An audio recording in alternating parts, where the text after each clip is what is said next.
Hello, everyone. My name is Dr. Vanessa Guyton, and I am the proud founder and executive director of Hush No More. Hush No More supports survivors when they're ready to come forward to share their story, to receive resources, or just to have somebody to listen to them. We also provide free training in our communities to focus on the hush topics, those topics that organizations and families have a hard time talking about: domestic violence, sex trafficking, child sexual abuse, sexual assault, sexual harassment, incest, the things that are happening in our families, but we are not having those hard discussions. So tonight we have a special segment. Normally we only do Tuesday nights, but we're doing a Wednesday night special because this is Child Sexual Abuse Awareness Month as well as Sexual Assault Awareness Month. And so we want to be able to help those who are going through, who need information, for those that have children and grandchildren, because we really want to help those that are struggling and need help healing. And we want to help those who have kids that you need information to protect them. So I'm going to bring my guest on. And I have Tinika with me tonight. Welcome, Tinika, to Hush No More Champions. Hello, hello, hello. I am excited about our topic. I know that it is important to talk about threats that occur. How can we discuss when somebody tells a child that I will kill you and the child believe it? So we're going to talk about your story tonight and see how we could just empower parents to be able to take care of their children and protect them and know what to do if their child comes to them and tell them that they have been molested. Okay? So tell Yeah, us about Tinika. Who is Tinika today? yes, I am a victorious woman. I am a Christian, God-fearing woman. I am a mother. I am a therapeutic foster parent, and I am an author. Okay. So you're smiling. You seem like you're in such a happy place. I am. I Yeah. am.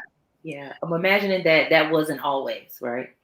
No, it wasn't. All right. So tell us about the Tanika as a child. I had a normal childhood until the age of 12 years old. We would have birthday party, cookouts, we would go on trips, Disney World, and just have fun.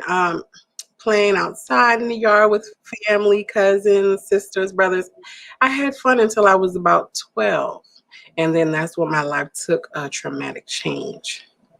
That's when I got sexually abused by a family member. And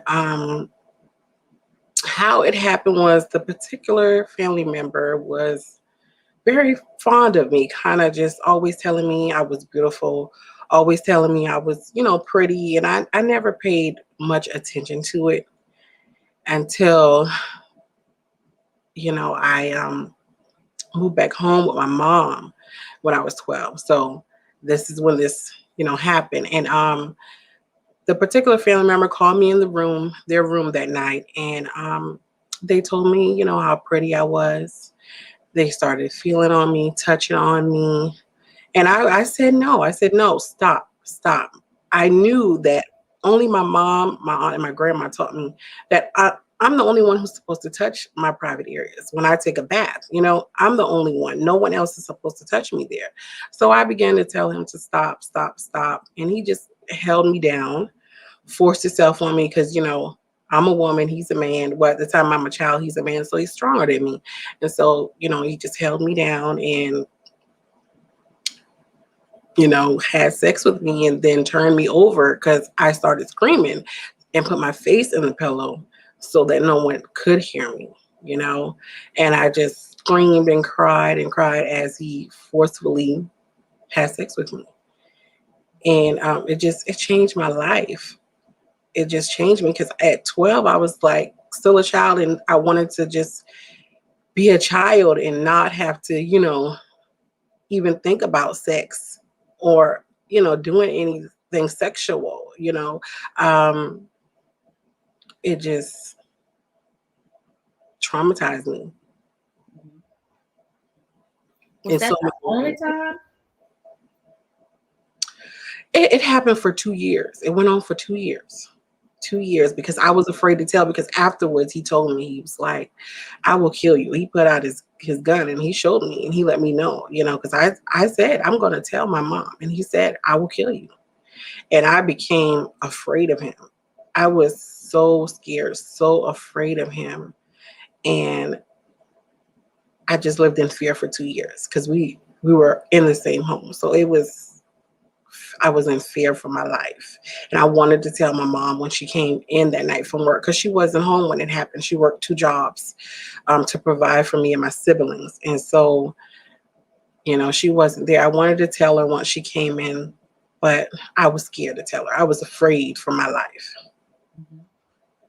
Were you afraid for your mom's life or anybody else in the family as well? I was afraid because I believed in my heart that, not only would he kill me, but kill them as well. Mhm. So that made you not tell anybody. You didn't tell any teachers, nobody that you could really get in contact with because of the fear. And that, yeah. And I was so afraid. I wanted to. There were times where I wanted to, but I just was afraid because I would always remember him with the gun telling me that he would kill me. What made him stop? I told after 2 years, I just got tired of being, you know, sexually abused. I was tired of it. And the only time my body got a break when I was being sexually abused, when I would have my menstrual cycles. And so I was just tired of what was going on mentally, physically, emotionally. I was sick to my stomach. I was tired of it because I was like, this is wrong. This is not right. I am sick of this. I'm sick of even fighting with this individual when they are trying to forcefully sexually abuse me. I'm just tired. Enough is enough. I want out. I don't care at this point. I want out. I've already tried to commit suicide at this point, taking a whole bottle of pills. Like, I want out. Like, I don't care how, if I live or die. That's how I felt at that moment. But I was like, I'm coming out of this. And so I told. Once you told, did anything change? I told my male cousin, my older male cousin, and my grandma, she always lived beside us. So I went to her house because he was there. And I told him, I said, listen, I wrote a 4-page letter and gave it to him. And he read it. I put everything in that letter. Everything that I went through within those 2 years, what was going on, how it happened, when it started. I put everything in there. And he read it and he cried and he got up immediately and went back to my mom's home, and him and the individual got into it. And my whole family came over. We got together. They took me from the home, and I went to stay with an aunt. And they told me that, you know, just go stay with your aunt. We're gonna deal with it. That's all they said was, we're gonna deal with it. Told my mom, and they just, I'm gonna deal with it. Don't worry about it. Don't tell anybody. Don't tell no one at school. Don't tell teachers. Don't tell counselors. Don't tell anybody, because you don't want them to separate your brothers and sisters from you. You don't want to go into foster care, because that's what is going to happen to you if you tell, at the school, or you tell anybody and it gets out. That's what's going to happen. And you don't want to be away from them. And I didn't, because I was being a mom, because I was cooking and cleaning, doing laundry, just taking care of the home, because she was working 2 jobs to provide for us. So I had to be like the mom. Being her oldest, child as a female, I had to be the mom.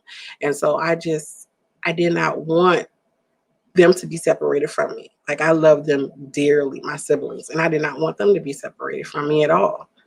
So they told me everything was going to be fine, that they would handle everything. So I left and stayed with my aunt for a while. And then I'd say after a couple of months, they came back, and my aunt came and she said, you can go home now. I promise you, no one's going to touch you. You can go home. And I asked them, like, well, is this individual, this family member still there? And, what happened? And they just said, don't worry about it.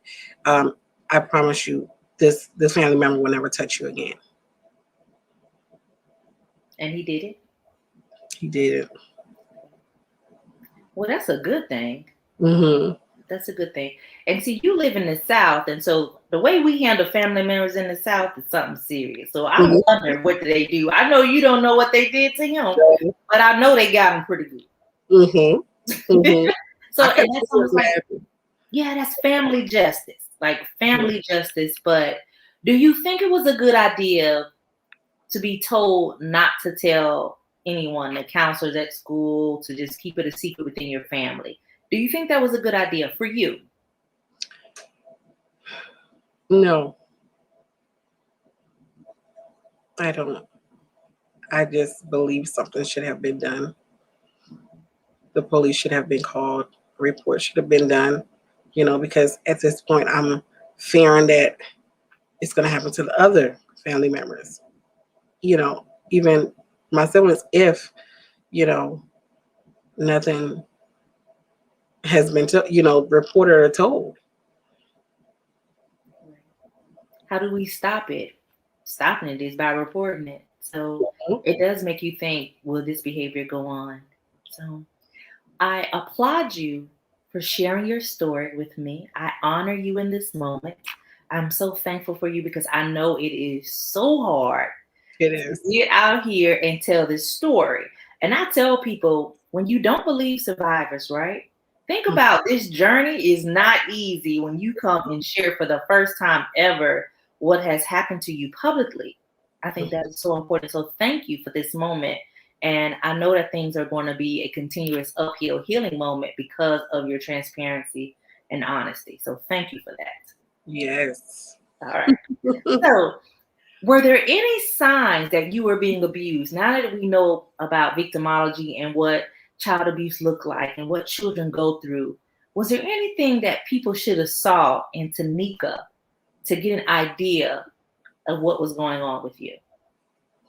Yes. My whole just perspective, body language, body started changing. Things started getting bigger, growing more. I started to wear more provocative clothes, wanting to wear makeup, high heels, you know, just I got just a whole wild person came out. Because I was just angry. I was so mad, upset, angry, and so everything just started coming. I just started acting totally different than I normally would, dressing totally different than I normally would, and just acting out, angry, always wanting to fight. Um, I got behind in my schoolwork. It was terrible. The signs were there of the sexual abuse. My mom would always ask me, "Where's your clothes?" And I would lie to her and tell her, "Oh, I messed it up. I missed and bleached it." But it was the fact that he was tearing my clothes off me. So I didn't have many, many clothes. And I would try to go and buy little things here and there that I could get. And they were cheap things, but I would I would make sure it was like sexy clothes. Kind of got, you know, like after you have been have sex and you like smelling yourself. That's what they call it here in the South. You're like smelling yourself. You are acting, grown. And I started doing just a lot of different things like that. Just the signs were there. Like I was a totally different person. I think it's important for parents, aunts, uncles, grandparents to pay attention to the body shape of a child. Hmm. You can tell when a child starts having sex. Yeah. Your breasts start, especially women, your Hmm. breasts start growing, your hips start spreading. There is a visible change in you. And Hmm. I'm quite sure that the way you started dressing was different. Do you Hmm. think that you dressed that way for him in some type of form or for yourself? Why did you do that? Or do you know? He would have me to do it, to wear sexy little things, do sexy little things. Um, and so I got into that routine, that pattern. And I would do those, wear those provocative things. I would do it to draw attention because I was seeking attention because like I was not getting the normal attention a 12-year-old child should get, that love. I didn't feel like I was getting that love that I should have gotten. I didn't feel protected, and I felt like, you know what? this is just going to be me right now because this is what he wants me to do. And I'm going to dress like this and I'm going to do this because, I'm still afraid. So whatever is going to keep him happy, this is what I'm going to do because I'm scared at this point.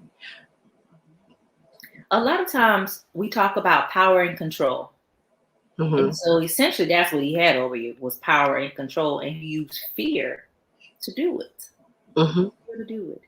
And I don't think that parents understand that your children are not always going to tell. I like for individuals to come forward and say, I didn't tell for multiple reasons. This is why, he Mm-hmm. wanted to kill me. I thought he was literally going to kill me. Yes.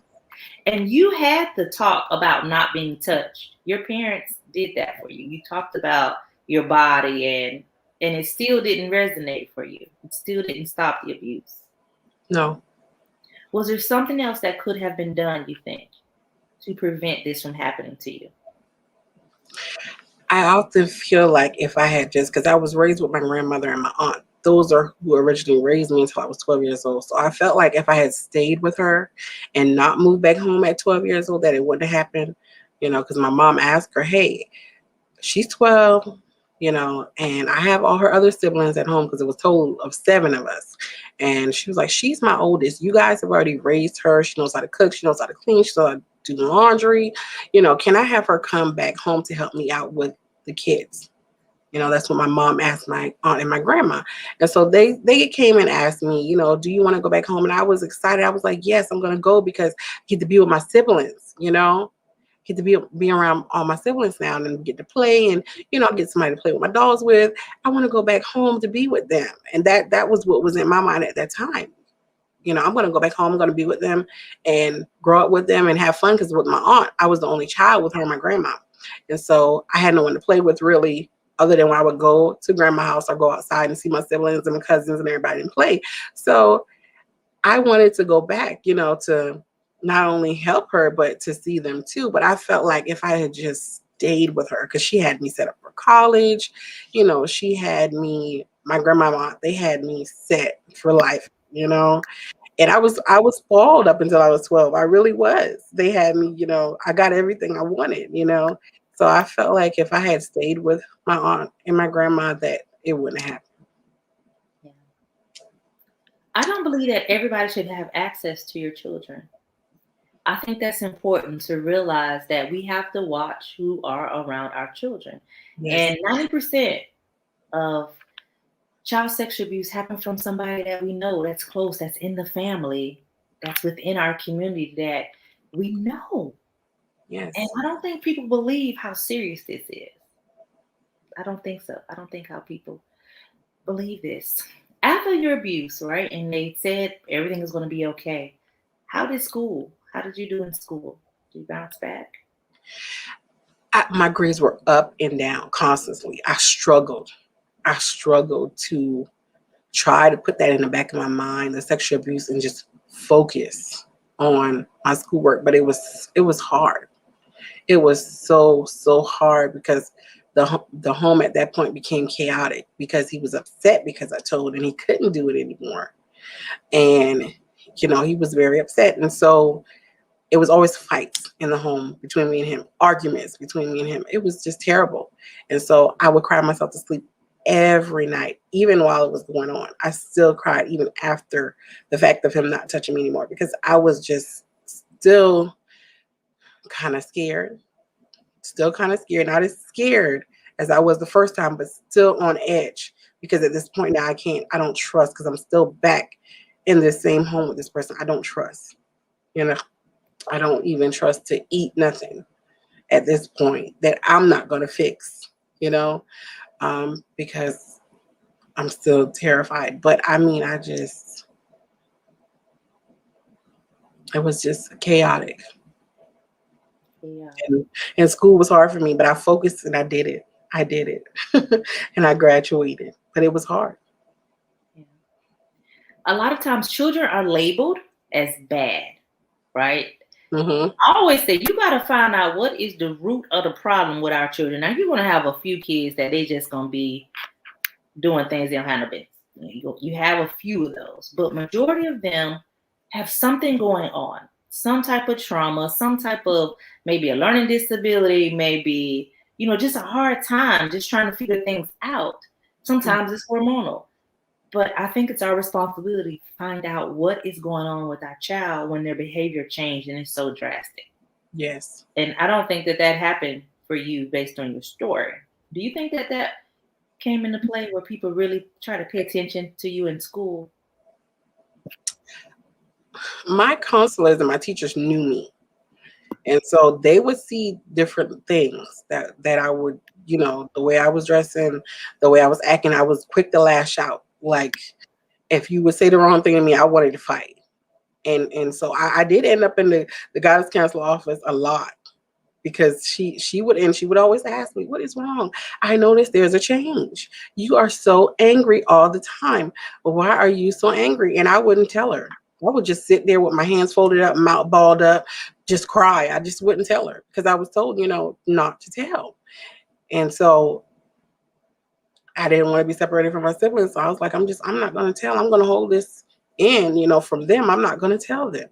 But I mean, it showed. I was quick to want to fight. And I mean, I was just very mean.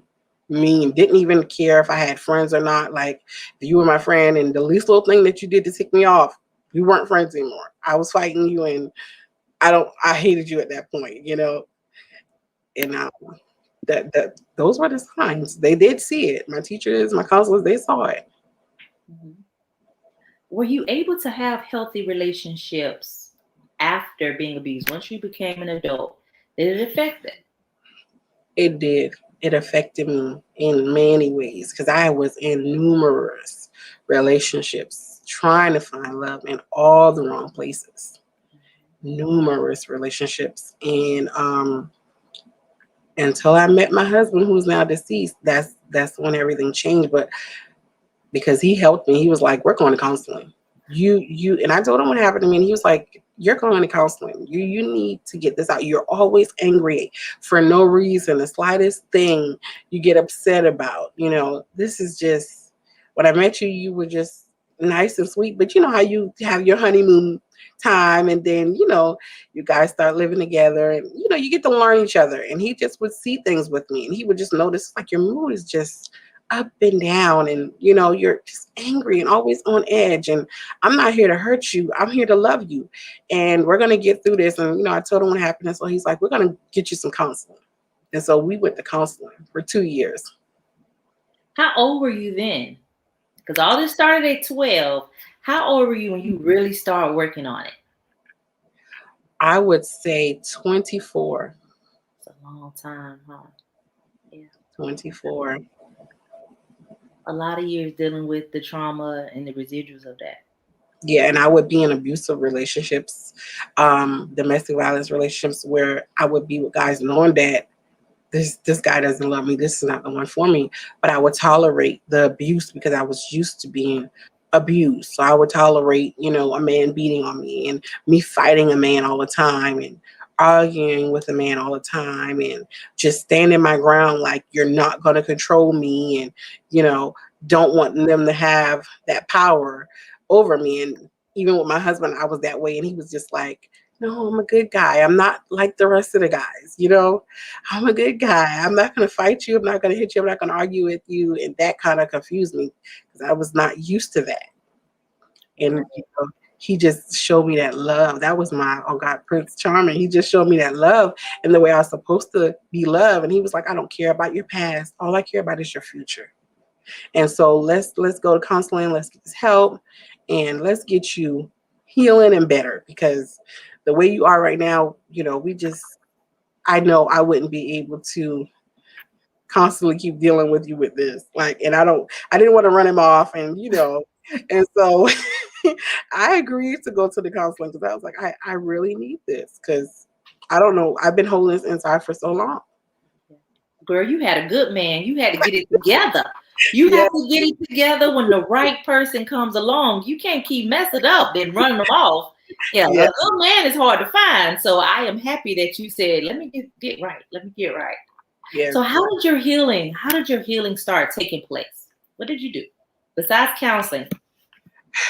I continued to just like pray I kept myself in church. I kept praying. I started fasting. I started losing weight. I started eating healthy. I started getting my mind right, taking care of my body. I started reading more, and then I started writing. And writing, I had my journal at this point, and I was just writing, getting everything out. And then I started to make goals for myself, positive goals. I started to do positive things, and I started to surround myself around positive people and just get away from the negative people and all the ones that hurted me, and the ones that didn't want to see me be anything or get nowhere or have anything. I was like, no, I'm tired of that. And I knew better. So I said, I'm going to do better because I know better. And I finally know what love is now that I met him.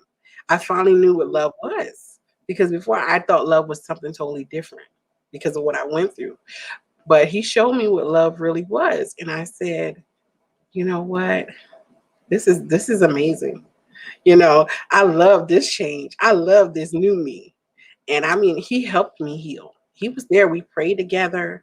He would help me work out. He was by my side. I mean, he was awesome. Just awesome. The morning prayers and everything. I mean, to have someone that prays with you, a man that prays with you, it was just amazing. God sent you an angel. He did. He was your angel. Hmm. And I'm thankful for him to help you through that journey. And you made a good point. Eating healthy, taking care of our bodies, because sometimes when you're depressed and you have stress and anxiety, it could make you gain weight. It could make you overeat. All of that plays an important role in our life. And we have to identify what is bringing us down, what's keeping us down. And so I am so that exercise make you feel better. It's hard to get out there. Man, nobody want to get out there. I know I'm lazy. I tell anybody I am very lazy. But Yes. when I exercise and their serotonin start going, I feel so Uh-huh. much better. Yes. So I'm glad that you went on that journey to be able to do that and Yes. be able to express it and to Hmm. know that. So that is phenomenal. And I'm hoping that people are taking note of some of the things that you did, because maybe they can try it. Yes. Yes. Maybe they can try it. It So, works. do you want to tell the audience what happened to your husband, just so that they can connect? Because he really was your angel. He wasn't here for long, and I think it'd be special for you to just pay honor to him in this Yeah. moment. Yes, his name was Alvin Sumlin. He was my Prince Charming. Oh my God. We had 7 beautiful years together. Once we got together, 6 months after we got together, he proposed to me. And 2 years later, we got married. And as soon as we got married, he got cancer. We got some bad news that he had got cancer, and it was in his colon, and it had spread to his liver. And it was hard for us because we were planning on having children. We were excited. We were like, we're gonna get married, then we're gonna have our kids. And I was just hurt so bad. I was in a bad place when I found out that he did have cancer. But he was like, it's okay. This is not the end of the world. And they gave him 6 months to live after he was diagnosed. But God let him live another 5 years. And so, I was like, thank you. I knew this was God, because they said 6 months, but Dr. Jesus said, no, no, no. I'm going to give it to you for 5 more years. And we decided to become foster parents a year after he had, he started his chemo treatment and everything. And a year later, he was like, we still can be parents, because he had gotten stronger, because at first the chemo had him just sick and weak.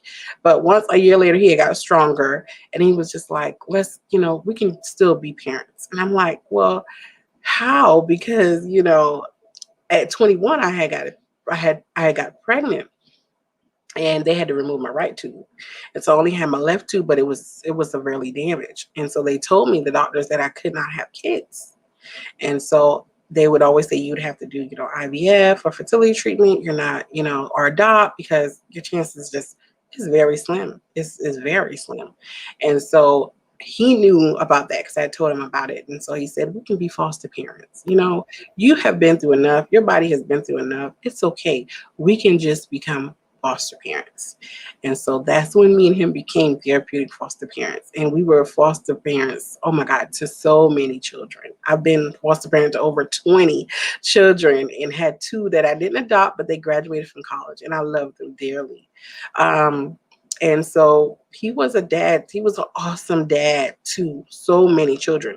He helped so many children turn their lives around. He was not just a foster parent, a mentor, a dad, just amazing, amazing person all the way around. And I always say, God, why do the good ones have to leave? Like, why? And so became foster parents and we enjoyed it. We did family things, took family trips. I mean, we would go to counseling with our kids. And at this time, I didn't even realize, but I was still getting counseling. Like, I'm going to counseling with my kids to help them get better, but they don't even know they're helping me too. I'm helping them heal, but they don't even know it, that they're helping me too, because I've always wanted to be a mom, you know? And to get to experience that with them, it was just amazing. I was like, oh God, I can still be a mom. Even if I don't have a baby, I'm still a mom. And to even hear them call us mom and dad it just brought tears to my eyes. Because I was like, oh my God, I know I'm not his biological mom, but he's calling me mom and he's calling him dad. And so it was just amazing. Amazing. I think it's special that you became a foster parent to children who struggled with abuse like you did. Yes. I applaud you for that. I applaud you for that. And I think that's also a way to heal as Mm-hmm. well. Mm-hmm. It is to just be able to help those kids, because I deal with kids who have been sex trafficked, sexually abused, have ADHD, bipolar, schizophrenia, but I mostly deal with a lot of them who have been sexually abused. And I wanted to do it because I wanted to help others who have, let them know I've been where you've been. I know how it feels. And I know just the help that you need. It's going to take, a team of people to help. And, the foster care system, they always help with anything you need. Therapy, as far as the kids going to the doctor, anything as far as them helping these children heal, they're all for it. They're all for it. And I was all for it. To me, to just watch them heal and just to see them heal, it helped me heal. It just touched me in an amazing way that, hey, I can help somebody else. God, I went through this and it did not kill me. It made me stronger. And God, I can help somebody else who went through this too, and let them know, no matter what you're going through, God can bring you through it all. God can.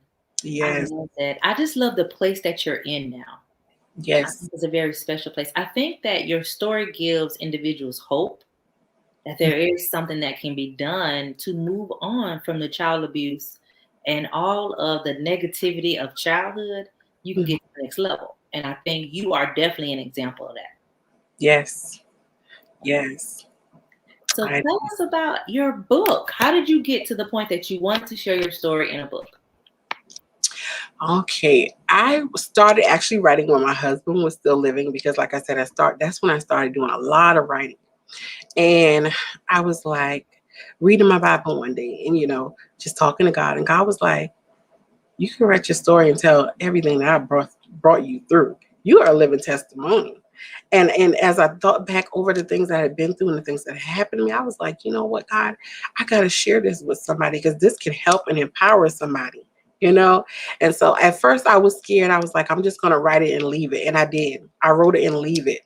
And I said, I'm just not going to publish this. I'm not going to get it out there. And then, you know how God works. You got to be obedient, because he will keep on sending people to you, or keep on getting at you. Hey, be obedient. I said to do this, And so God inspired me, and what I had been through inspired me to write my book. And so I did. And the fact that I have my own baby now, God is so good. So I said, you know what?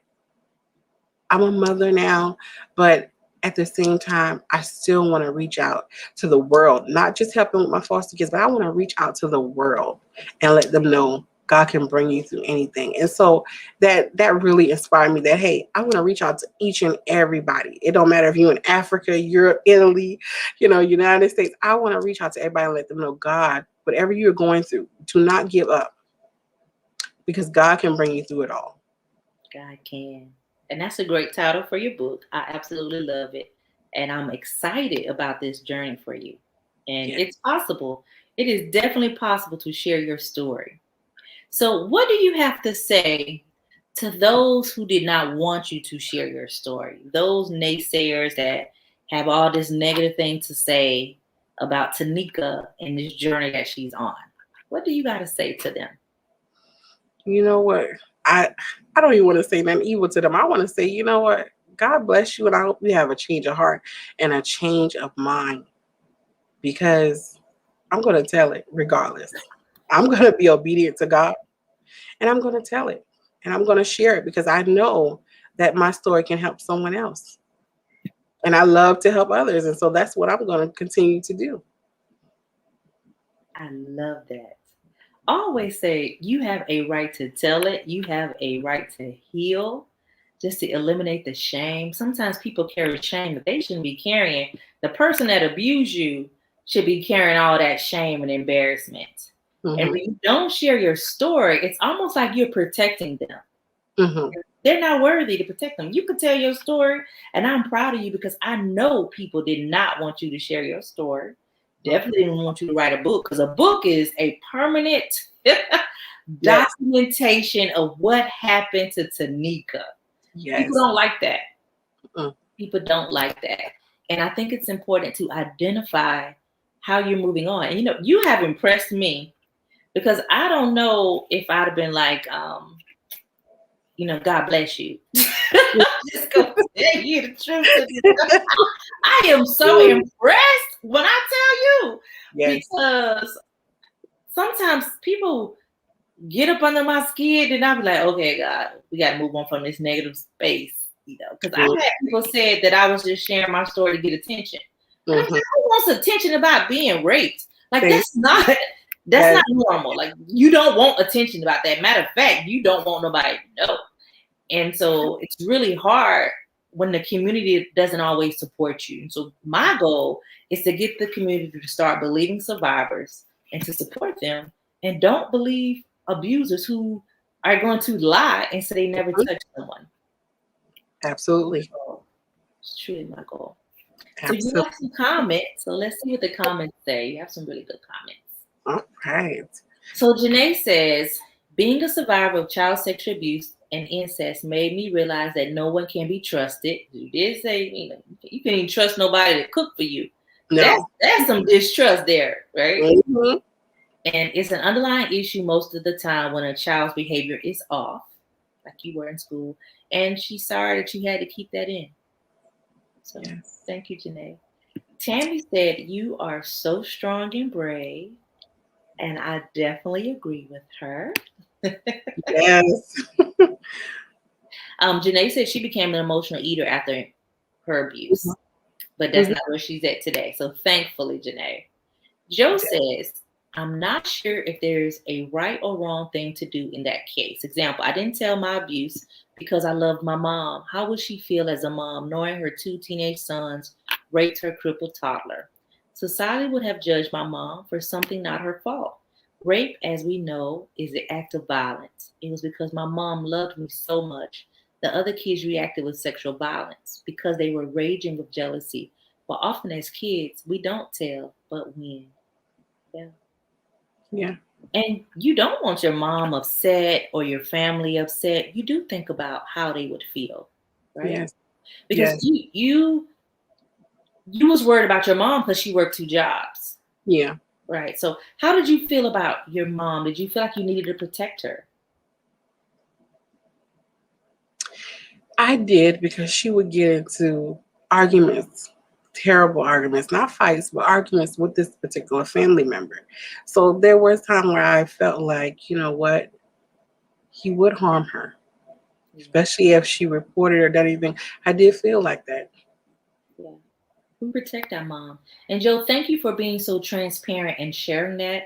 especially from the male perspective. I absolutely love it. And I honor you in this moment for sharing with me and also for you, Janae, because it's not easy. And society does judge people and blame them. And I always say a predator would do their best for other people around them not to know. Yeah. They're very charismatic. Like they hide it, and you'll be like, no, not Bob, not Sally. They're really cool. They're good people. They're in the church. Yeah. They're in the community doing good things. So they hide it. But society will blame certain people. And so thank you for that point, because that is a great point that we can't blame parents. And you didn't blame your mom. Your mom didn't even know. Your mom was at work. So Janae said, I'm sorry for your loss. He was an angel on earth and now in heaven. Totally agree. Yeah. Lori said, I love that in the midst of his struggle, it was still on his heart to be a blessing to others. Great point. Joseph, sorry for your loss. Yes. That you were amazing. Thank you. And the rest of them, I can't really pinpoint when they were saying something to you. Steve, you two plant the seeds in my children. We are a witness. May God continue to bless you. Thank you, Steve. We love blessings. We take the blessings and grace and faith. Yes. Yes. I think it's important. Your truth is your truth, and can't no one tell you not to tell your truth. That's what Tammy said. I always ask people when they talk to me about should they share their story or not, or they shared their story and people didn't want them to. This is my response. Are you lying? Tinika, are you lying? No. Then you got a right to tell it. That's right. right. So I tell people, don't stand up and tell a lie. You don't have the right to tell a lie. But when you're standing up in your truth, you could tell your truth. It is your story, and can't nobody stop you. It's your decision to say nothing or to speak up. Absolutely. And that's for every survivor. Tell your truth. Yes. Tell your truth. So. Yes. Delisha said, you're amazing. And Eric said, strength at its finest. Courage and knowing when to speak is even better. Touching story. Indeed, it is. So you are definitely encouraging. I am so proud of you. And like I told you, I honor you because this is your first time sharing. You are doing great. I don't even see like the nerves that you had, but prayer changes. It does. It does. It does. Yeah, sometimes we have to pray before we share our story. And I always ask God to give me the words, wisdom, and courage to say the right thing. Yes. Because it's not us. It's not always us. And we have to be able to pour into God's people and protect them. Amen. So is there something that you want to share with parents to maybe help them to prevent this happening to another child? I want to say, always build a relationship with your child and let your child know that it is okay to tell me any and everything that's going on with you mentally, physically, and to just watch for the signs if your child changes and you see that change as a parent, like, wait a minute, this is not, my child. Something's got to be going on. Don't ignore the signs. If you see these signs, don't ignore them. Don't ignore the mood change. Don't think it's just teenager stuff. Don't think that. Just pay attention to the signs. Have that relationship with your child where your child can tell you any and everything. Don't have your child afraid of you to the point that they don't want to tell you things or they want to keep things from you. So I say just have that relationship with them so they can tell you any and everything. And keep close eye on your children. Keep close eye on your children, because it's normally someone you would, like you said, you would not think it's that person, and it would be that person, So I would say just watch your kids closely and keep that relationship with them where they can tell you any and everything and watch for changes. And I don't think that children always tell their parents everything. And you could try to have the best relationship with your kids, even in your example. You still didn't tell. So I think it's important to create a network around your children, a safe space, also to allow them to be able to speak about it. Maybe an aunt, an uncle, a godparent, somebody that you trust, that they have an opportunity to go and talk to. Because I didn't tell my mom everything. You didn't tell your mom everything. So I think sometimes we think nothing is happening because we haven't heard from our children. Mm-hmm. That's important. And when you ask your kids how they're doing, ask them things like, did you have any bad things happen to you today? Did you get mad about something today? What made you happy today? Ask them from the form of emotions. Don't let them get away with, oh, it was okay. Ask them like, I want to know, how was your day from an emotional standpoint? Did anybody make you upset today? And ask questions that don't just let kids slide with a basic response. I think that's important as well. We never know what could be happening and if there's a communication gap or if they're threatened. So our children are being threatened. It's not that they don't want to tell you. They may feel that they can't tell you, which is a big difference. You have a great relationship with your child, but they can't tell you. It has nothing to do with you. They want to protect you. And that happens a lot. Yes. So fear is real. It is. Fear is real. I constantly, even with my foster kids, I was overprotective and just always the simplest thing. What's wrong? Even if they went to a visit, with the parents and came back, I was on it. I would watch things and I was on it. And I wanted to know everything because I wanted to keep that child protected. And I'm going to be the same way with my own child, even though he's still a baby. I'm still going to be very overprotective. Like, I'm just going to be always being very protective, like watching everything. And I'm going to let him know. I want to know everything. I don't care if somebody threatened you. I don't care if somebody put a gun in your head. I want to know everything. So I'm going to make sure I let him know that too. I love that. And we do try to protect our children. Like, my kids didn't spend the night over nobody's house. Like, I had all the kids come to my house. My house was a community house. I had a basketball court, the trampoline, like everything was at my house. But we also have to get counseling to make sure that we have healthy relationships and we don't put our fears on our children. And I see that a lot as well. So I had to get counseling so that I didn't have those fears on my kids. I had to make sure that I had counseling. So we're almost up. Our hour is almost over. What is anything that you want to share, or maybe how people can get in contact you, buy your book? What is some information you want to share with our audience before we leave? Yes, my book is out. I have a copy here with me, but it is out on Amazon. It is on eBay. It is called God Brought Me Through It All. And it's on eBay and it's on Amazon. It's on over 40,000 websites. Barnes and Nobles, Books A Million. It is out there. And I just want anybody to know that you can reach me by my email. It's my name, my first and last name at yahoo.com. So Tinika Sumlin at yahoo.com. You can reach out to me. I'm on Facebook. I'm under Tinika Loves Collard Green because y'all, I do love collard greens. I do. And everybody's like, why that name? Why? And I'm like, it's just me being unique and me being different. That's all. But so I'm on Facebook and you can email me. And I just want to say out there to anyone who has, went through sexual abuse or has went through anything, that was traumatic, that God can bring you through it all. And, you just have to trust him, believe in him, and you have to repent daily as well, and, ask God to forgive you because I used to beat myself up a lot, and I had to ask God to forgive me for doing that because I had to realize, hey, you got to forgive yourself because I used to beat myself up. Like, why didn't you fight harder? Why did you let it happen to you, And so I had to realize I had to forgive myself before I could forgive others. So I forgave myself and I can forgive others. And I just want everyone to know, just forgive each other because God forgives us. And so we can forgive others. And he loves us unconditionally.